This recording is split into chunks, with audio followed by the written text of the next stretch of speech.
you tell me where your questions are. This was your review. So the first one I just put there, just so that you remember, really a lot of this is geared on your end behaviors. Because your asymptotes are there to guide your end behaviors, especially when we have rational functions and they're not continuous. That's where our asymptotes come in.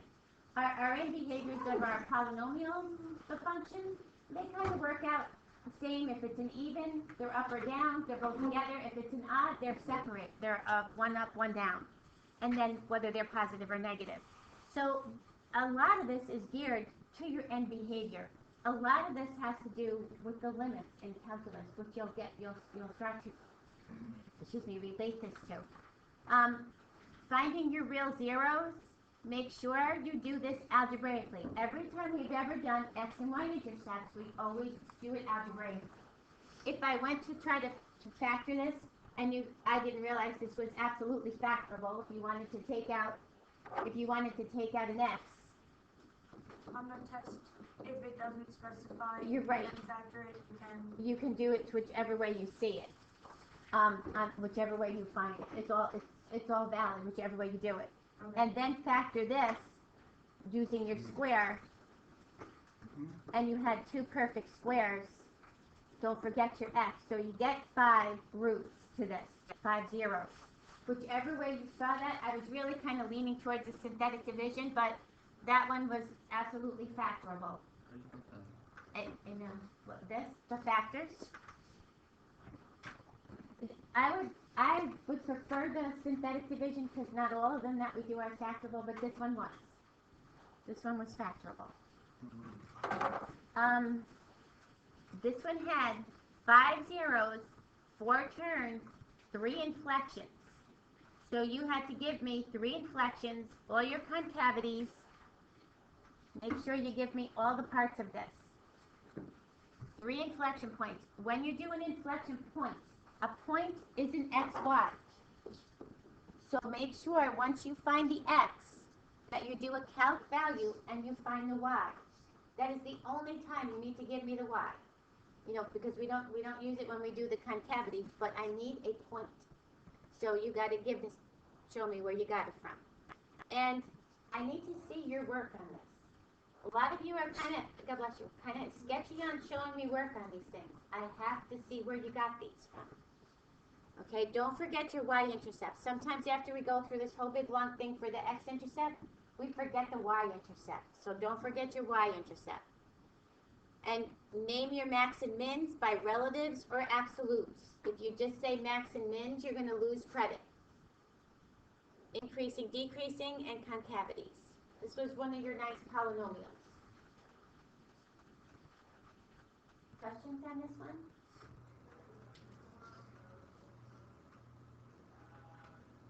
Yes. Well, first, why did we get 2 equations, starting off, the top one, the one, all the way to the top?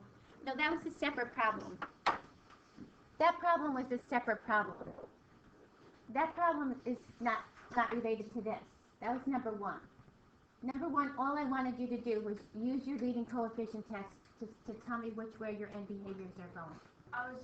You hooked it into this? I didn't plug it in. I was just wondering.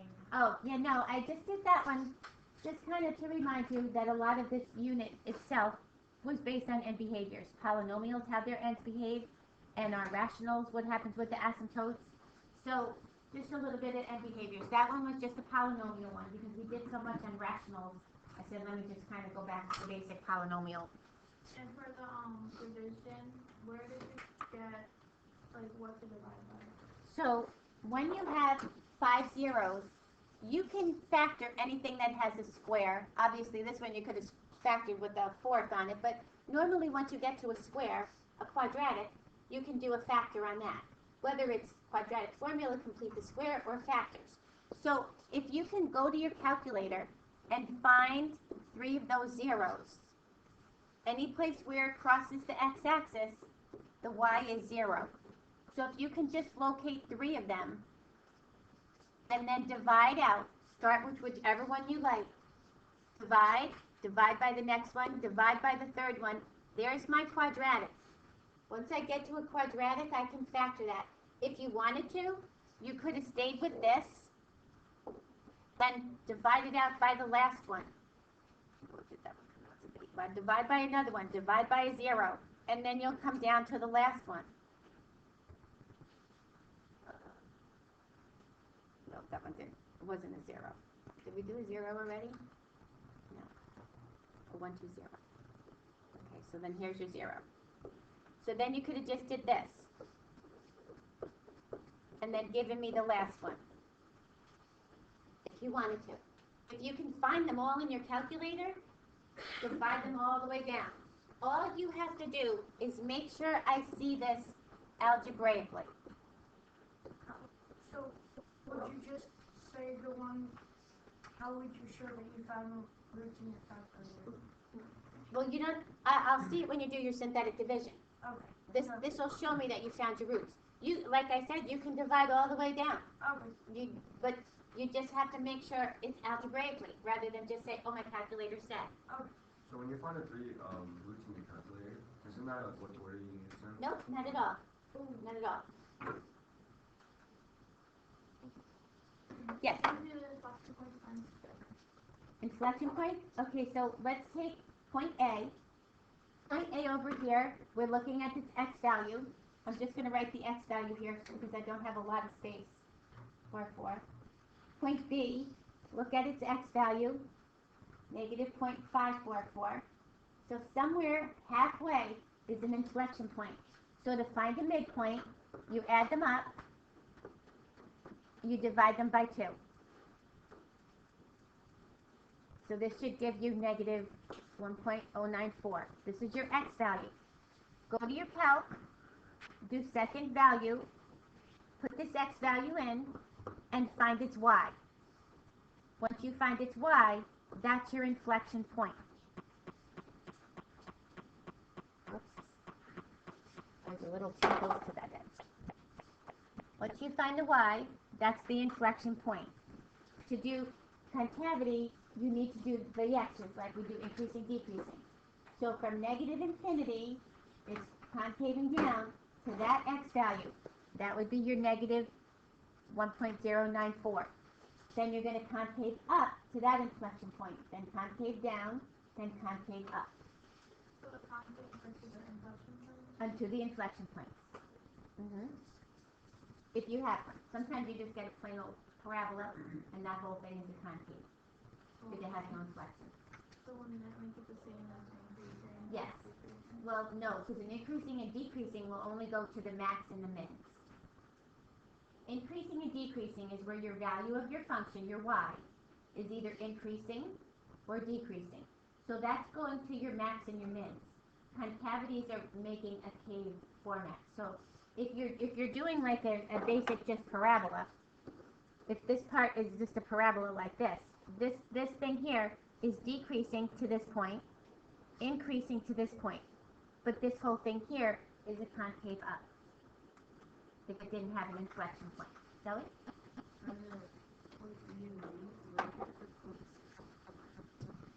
For the y value? Yeah.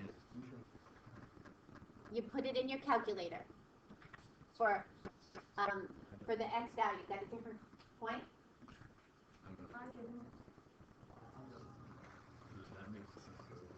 I'll pull up my brand new calculator. Hopefully this one works a little bit nicer than the last one. Okay, I'm missing the whole equation. X to the 5th. Does this say minus 5x? Oh, you have to hit the arrow. Oh. Is this minus 5x? Minus 5x to the 3rd. Plus 4x. Thank you. I like this calculator better than the other one. It works nicer. It's a lot smoother. It doesn't have the delay. And it has all my good statistic stuff on it that I need. Okay, so this max, did we get the max? Has everybody got the max and the min? Did everybody get the exact x value? Yeah. So it could be me. Let's see what happens here. Do value on Negative. and there's your y value. Oh, that's how you find it. You don't. Oh. Don't take the average of the y's. Because what happens is, the average of the y's don't hook up to that x. Unless it's symmetric. So you It won't. count value. Calc value. You have to go to calc value.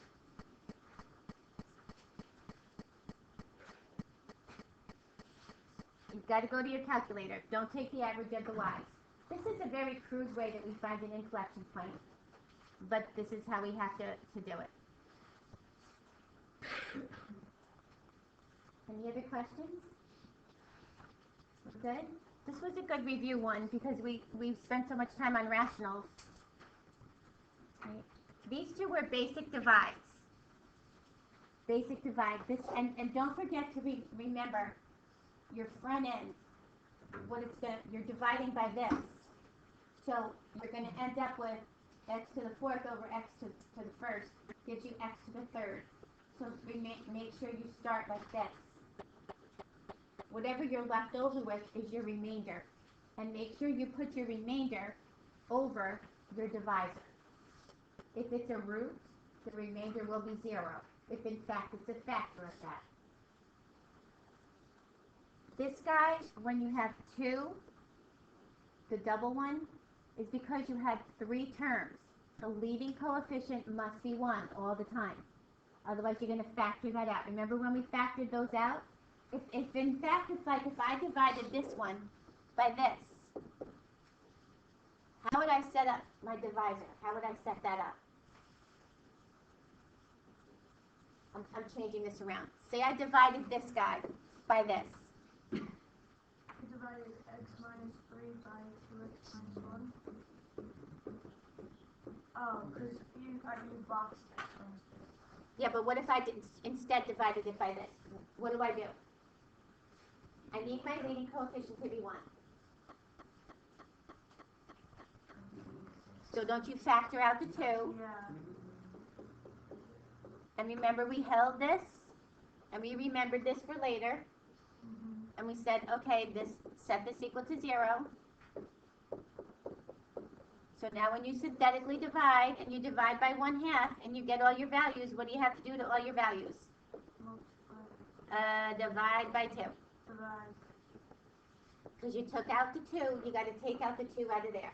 How did you get negative 2 and 1? Okay, I'm going to go back to that. I'm sorry, I just decided to do this one just in case you see one that you had to factor out. Does everybody remember doing that?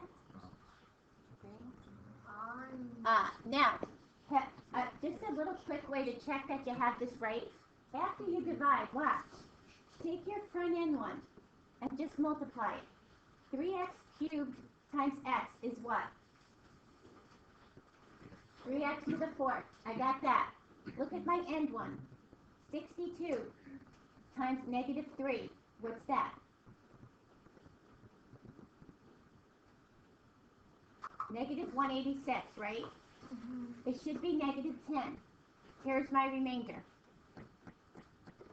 Do I get negative 10? Yeah. Yes. If you check the first term and you check the last term, and you got those right, chances are you got the rest of it right. Because if you didn't get one of these right, unless it was like a double mistake, then you'd never get to the last one. So whenever you do a long division, and we can check this, I'll check this for you as well. Just check to make sure you get it right. Yes.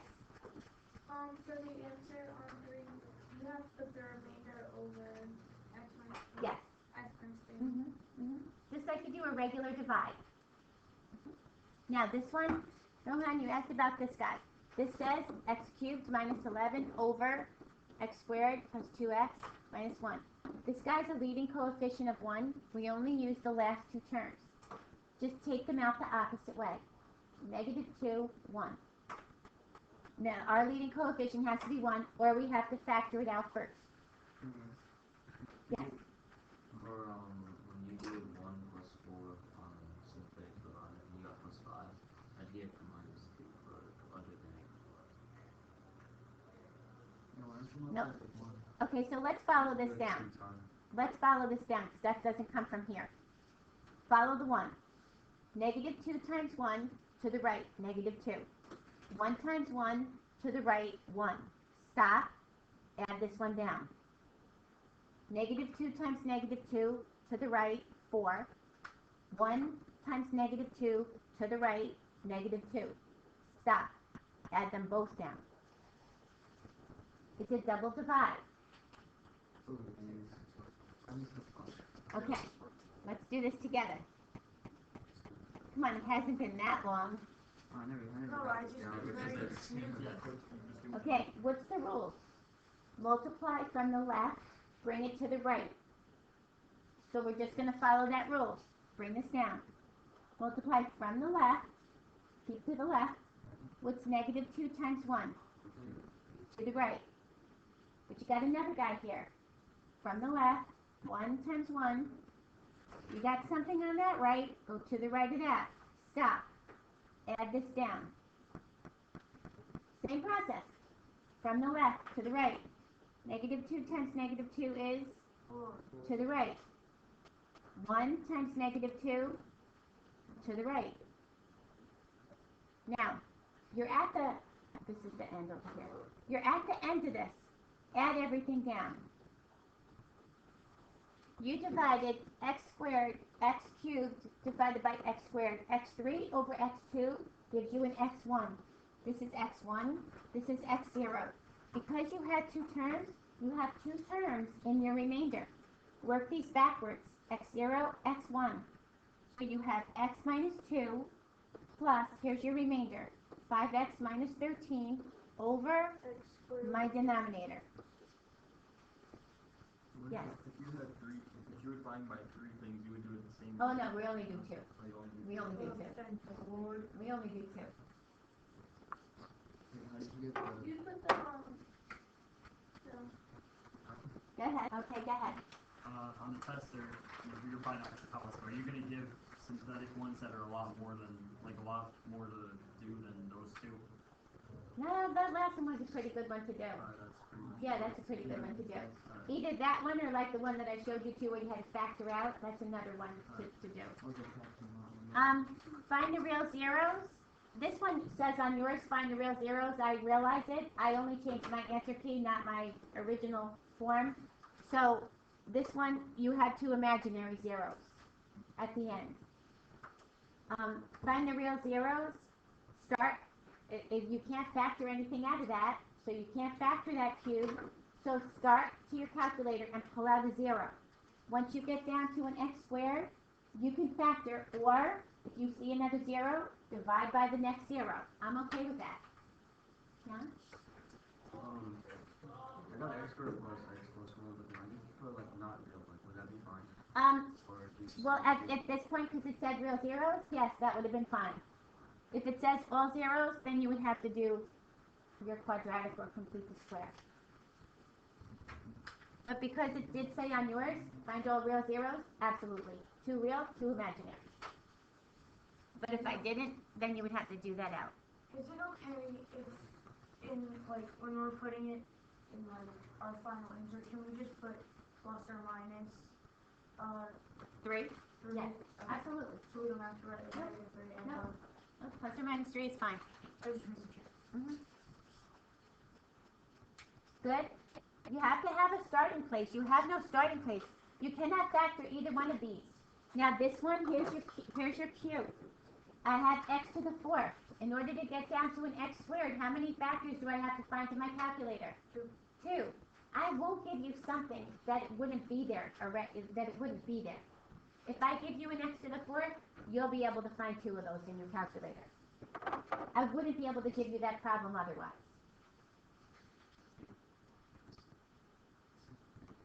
Okay. Can you stay on it for Yeah. How did you get 1 plus minus, or the square root? This one, because if I can't factor this, right? I can't factor this. So either I complete the square or I use the quadratic formula. So we use the quadratic formula. Now yours says find all real zeros, and like Keon said, I just said there's imaginary. If you just put this parabola in your calculator by itself, it doesn't cross the x-axis. So if you just said 2 imaginaries, I get it, because I didn't change yours, I changed only the answer page. So that's when yesterday somebody asked me about the real zeros, and I'm like, I could have sworn I took that out of there, but I didn't take it out of the original one. When I did the answer key, I realized I had two imaginary zeros. So I went back and changed it, but I didn't change the original one. Yes. So like he was saying on that part there, where did you get those numbers from? So just, Which numbers? like where you got x equals -1 plus I just explained it to Jordan. If you can't factor this quadratic, right? I can't factor this. It doesn't factor into normal factors. You either have to use the quadratic formula or complete the square. So if you use the quadratic formula, this tells you got imaginary roots, take out the I, and just give me the quadratic answer. Those are your conjugate pairs. You have conjugate pairs with imaginary numbers as well. Okay? They come from your quadratic. And you have to know your quadratic formula. You can complete the square. My rule of thumb for myself is I usually don't complete the square if this is going to give me a fraction. If it's an odd number, or if I have to take something out of here, I usually like that part. But I don't like to complete the square if it's a fraction. Because at the end, it gives you two separate fractions where everybody usually writes it together. So then I just have to combine mine back. And sometimes you end up reducing part of it. I like to complete the square. This one, make sure you give me an equation. Find a polynomial. This is an equation. So use your roots. You had one regular root, and you had two separate conjugate ones. You had two other ones. You had two other imaginary zeros on this. Each one of those is a conjugate pair. Each one of these comes with a plus or minus.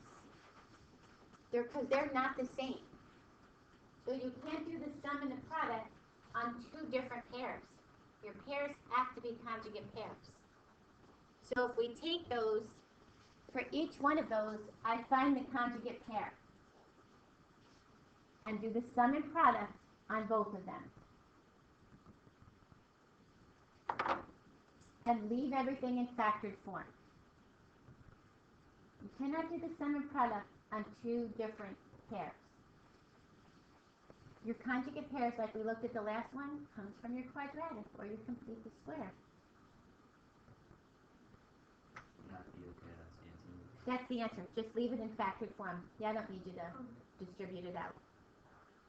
You know what? You distribute it out, it just gives you more room for error, and it's really annoying. The i's cancel out, don't they? They have to get the same as a radical, because it is a radical. We never see I in your quadratic. We never see a radical in your quadratic. Remember what I told you to do? I said, put this in your calculator. Let your calculator do it. Use the I above the decimal point. Then pull it back down. This is your sum. Pull it back down. Multiply. That's your product. Do the same for that. Don't worry about multiplying your perfect squares. Let your calculator do it. But you do have to know those two formulas. This formula, this formula. You have to know both of those formulas. This is either, okay, you have 10 as the product, but 3 times 3 is 9. True.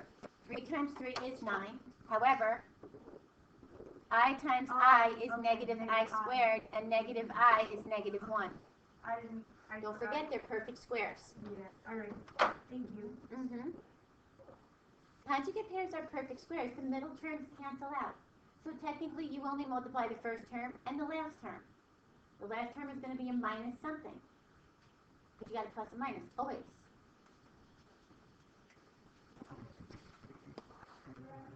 Hold on, wait a minute. Questions on this? Thanks. I didn't want you to have to do the whole 9 yards. So here's a rational. I said label all intercepts and asymptotes. This was not factorable. Your x-intercepts are zeros of the numerator. Your y-intercept, plug in x of 0. You had no y-intercept because if we plug in x of 0 in here, We're dividing by 0. We can't do it. We can't divide by 0. And clearly our graph shows it doesn't touch the x-axis because that was an asymptote. So we had a vertical and we had a horizontal. You have to know those rules. Make sure you know those rules. Your 3 horizontal asymptote rules. If the degree in the numerator is the same as the degree in the denominator, you're making a ratio.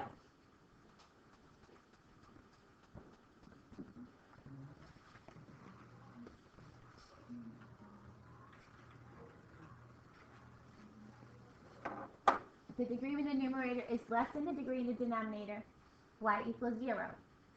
If the degree in the numerator is greater than the degree in the denominator, no asymptote, but check for a slant. Now, a lot of these are they're kind of more obvious once you graph them. So before you even start taking it apart, graph it. You can see that graph. Even though your calculator doesn't show you the asymptotes, you can see them. You can absolutely put this one in. Put that in your y2 and see if that is the right asymptote.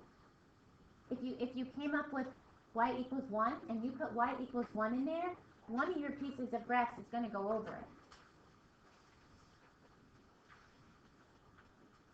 So it'll kind of give you a hint that you got the wrong one. Okay, here's a slant asymptote. The degree in the numerator is 1 greater than the degree in the denominator. Here's a slant. A slant means we have to divide. Set the bottom, the denominator, equal to 0. Oh well, we divide by 0. I don't care about my remainder. So this is going to be x2 over x1 is going to give you an x1 and a y equals line. Put that in your calculator in your y3 and your y2. And you'll see it go along. Your end behaviors are guided by that slant asymptote. Remember also, I told you sometimes with the slant asymptote, sometimes you'll have a vertical, sometimes you'll have a slant, right? So you'll see one piece go like this, but you may not see this piece because it might be too far up. But if one is there, in that little crook down here, then the other one has to be in that little space up there. So you might have to change your window. Look at your table. Your table will show you for these values, yeah, you have y values for those. That's one thing to be aware of with the slant. Sometimes the slant really pushes you out of the screen. Okay, and your intercepts, zeros of the numerator, we did cross the x-axis twice. So do your zeros of your numerator. That one wasn't factorable either. What happened to the 4 on the x-intercept? What happened to the 4 on the x-intercept? Where are you? In the x-intercept here? Yeah. Okay, so we had to set the numerator equal to 0 after you factor. Set your numerator equal to 0. So I put the 4 on this side, I added 4 to both sides, I divided by 3, then I took the square root. This you can simplify. Remember, you don't have to rationalize your denominators, but you do have to simplify all fractions and all radicals. But you do not have to rationalize your denominators. But you still have to simplify. That's an unwritten rule. Okay, I just want to make sure we get through these.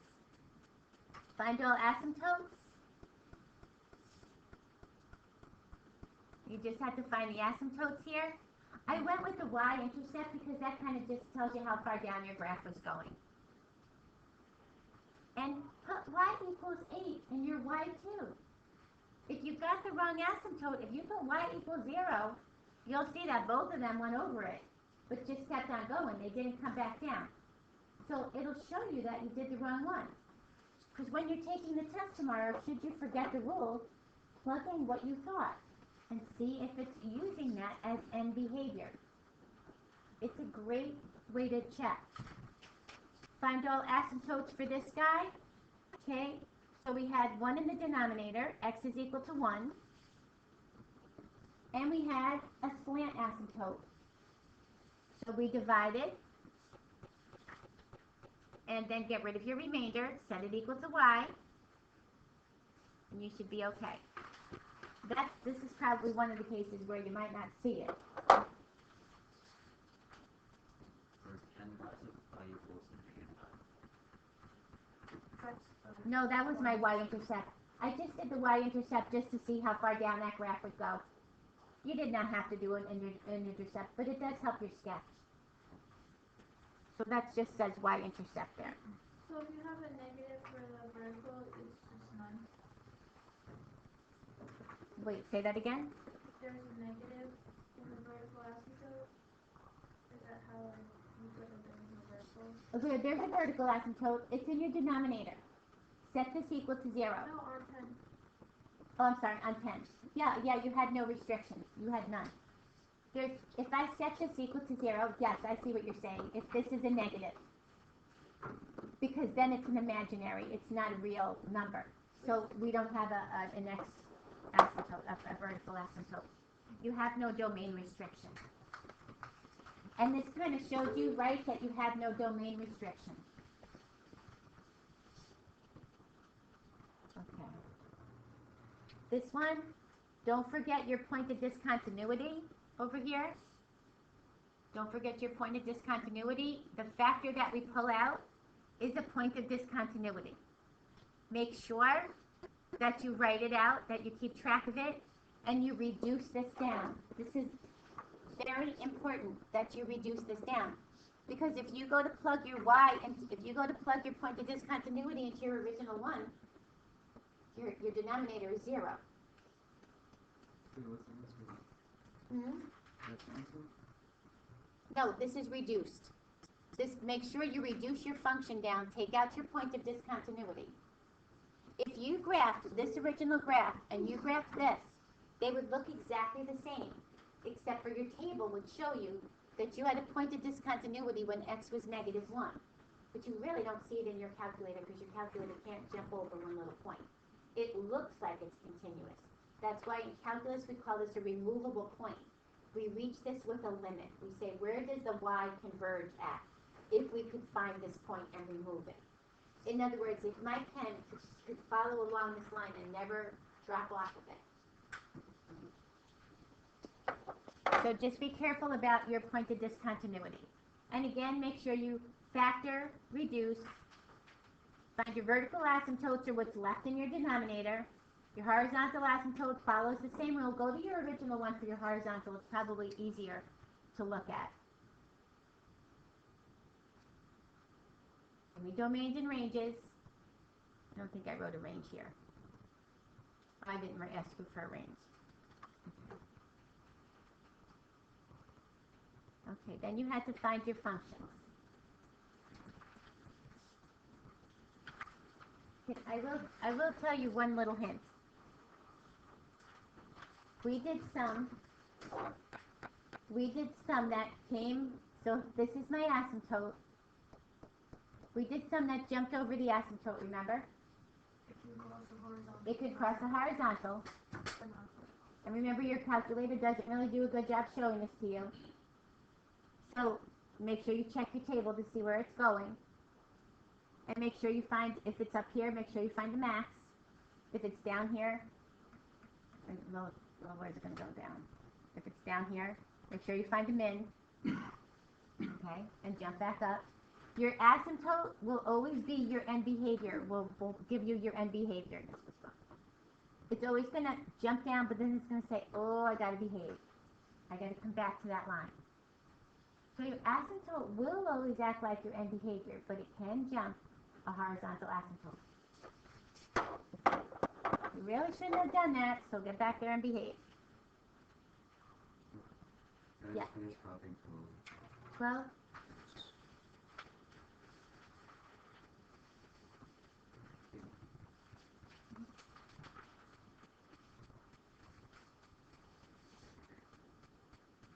They'll be on the Edmodo today too. Kind of have to get to the. You all right?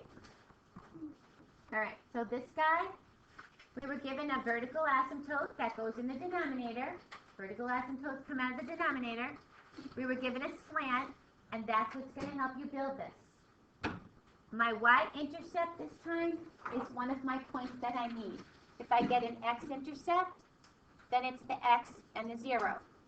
If I get a y-intercept, then it's the 0 and the y. This will give you the point that you need to plug into here. Set up your slant like you would have, the last thing you would have seen on your slant was this, y equals to this, there's my remainder, that's what I got to get back to, over my denominator. Plug in your x and your y, don't forget to plug it all in, find out what r is, then bring it back into here. This always works the same. There's your common denominator, it's underneath your remainder. And then don't forget, don't